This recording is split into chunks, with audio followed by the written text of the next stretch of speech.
عايز حق فرد ابويا يا اخوي، اديني حقي وكل واحد حر في اللي هيعمل.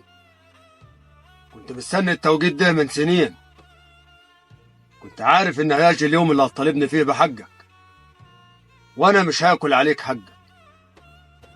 طالما اصريت على كده يبقى القرار قرارك.